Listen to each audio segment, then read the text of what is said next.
Morning, everyone. So my job this morning is to discuss a little bit on what is known on the addition of IV and oral iron together with erythropoietic agents in patients with cancer, mainly ongoing chemotherapy. And I will try to make my presentation quite short because we are running a little bit late. I don't want you to skip your coffee. This is not a new idea. This is something we thought about already in the beginning when we did the early trials with erythropoietic agents in patients with cancer. That might be that we can't mobilize iron quick enough from the stores to give the full effect of erythropoietic agents on increasing the hemoglobin concentration. But it took almost 10 years after the first ESA trials before we had randomized phase 3 trials addressing this concept in oncology as well. Basically, I'd start with just a couple of basic slides on iron.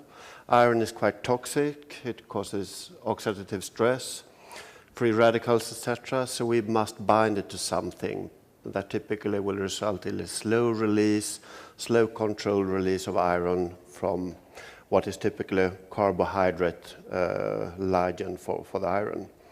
And ideally, that means that we get it released slowly and then being bound to transferrin. But if this is a quick process, then you will run into safety problems, metal taste, hypertension, nausea, symptoms typically related to free iron in the system.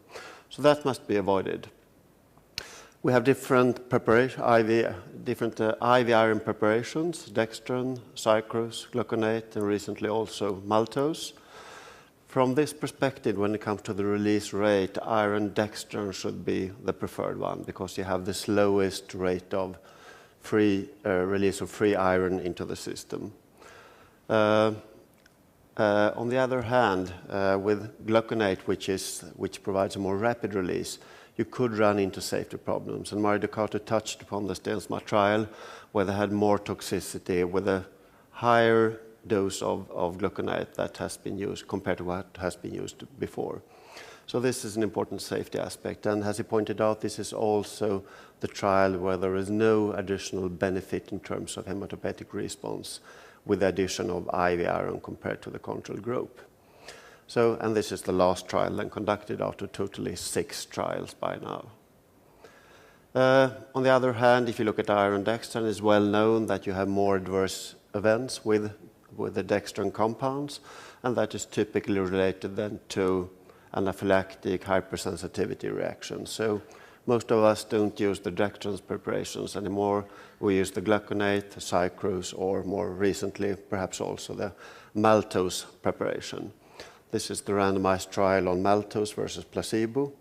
The interesting is the light blue bars, I think, where we have the side effects observed with placebo. It's definitely not without toxicity. And on top of that, you still get some more toxicity with IV iron, but it goes from 11% up to 15%. So it's not a major issue, I think. It's turned out to be acceptably safe also with the last IV iron preparation. So the trials we have, except in addition to the Stensma trial, which failed, are basically 5 additional trials. They are mainly done in solid tumors. One trial like ours were done in lymphoproliferative disorders. Typically patients with anemia, ongoing chemotherapy, comparing no iron with IV iron and sometimes also with oral iron. And you could see already on this summary slide that we seem to have in most of the trials some additional effect with addition of the iron preparation together with the erythropoietic agents. I will just go through these trials very, very quickly because most of them show the same pattern.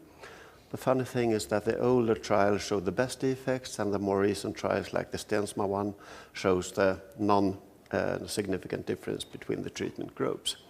So our Auerbach trial was the first one, 160 patients, ESA alone plus oral or plus 2 different variants on IV iron. So 4 arms actually in the trial. And the finding was that what made the difference was IV iron. There was not a major additional effect compared to ESA alone with addition of oral iron. And that is also slightly more effective than for patients who had a low transferrin saturation during therapy compared to not having that. Same result also looking at the hematopoietic response. You could see in this trial they almost doubled the response rate with IV iron compared to oral or no iron. So that was quite promising. In David Henry's study, it was quite similar, IV versus oral versus no iron. Again, showing clinical effectiveness. Now you add some 50% efficacy with the IV iron preparation compared to no iron or oral iron. So again, oral iron appears to be non-effective, whereas IV iron added some 50% more effect on the hematopoietic response or proportional patient with an increased hemoglobin concentration. In our own trial, it was perhaps the cleanest trial because these were patients who were not transfusion dependent at all, who were not receiving chemotherapy, and all of them had low-grade lymphoproliferative disorders like low-grade lymphoma, CLL, and myeloma. You couldn't do such a trial today for ethical reasons, but at that time it was perfectly okay. It was IV iron versus epoetin beta alone in the trial. And this trial again showed a significantly higher hemoglobin concentration. And here you have the proportional patient responding with at least a 2 grams per deciliter increase of hemoglobin. And it was almost 50% higher, almost twice as high actually. 93% of these patients responded with addition of IV iron compared to erythropoietic agents alone. So this is the most clean situation out there where we had less background noise from other things going on with patients who are on chemotherapy. So I think it's a good way of academically addressing this particular question. Same data on mean HB over time. And in the trial we also actually, despite the higher clinical activity, we also use significantly less dose of erythropoietic agent in the trial. So there was a dose reduction observed as well, something that is requested in the recent ASH/ASCO guidelines that was published 2 weeks ago. So that fits with these new requirements, I think. And the next trial was the Pedrasoli trial. Same design, same effect, but you see now the difference between IV iron and no iron is slightly different in this more new trial, comparing the intention to treat groups, IV iron versus no iron, 62% versus 78%. So still at least some 15% more responders in the iron preparation group. And the last trial is also with a similar design and also with a difference, but now we are down to 13% difference in response rate. But still, we have more responders by adding IV iron together with ESA alone, even in this trial.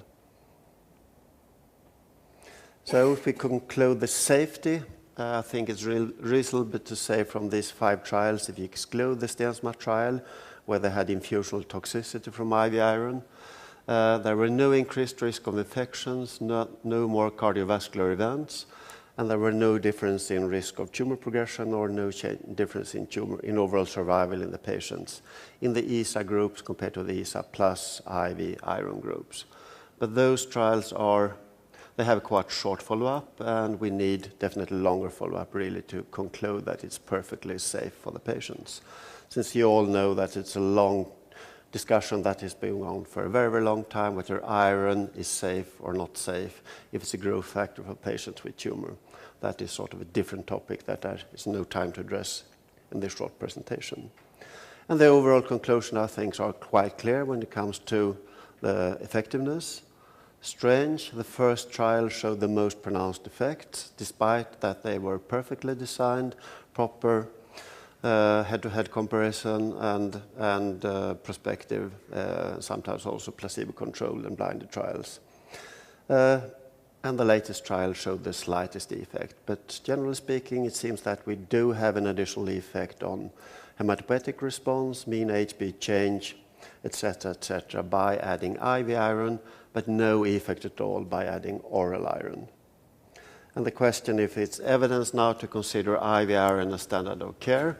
Well, if you look at the current guidelines, the most recent one from ASH and ASCO, they say right now that consider use IV iron, but not to increase the hemoglobin, but to reduce the need of ESA. So that's the new goal that they obviously had in these guidelines. But it's not yet standard of care. So thank you so much for your attention.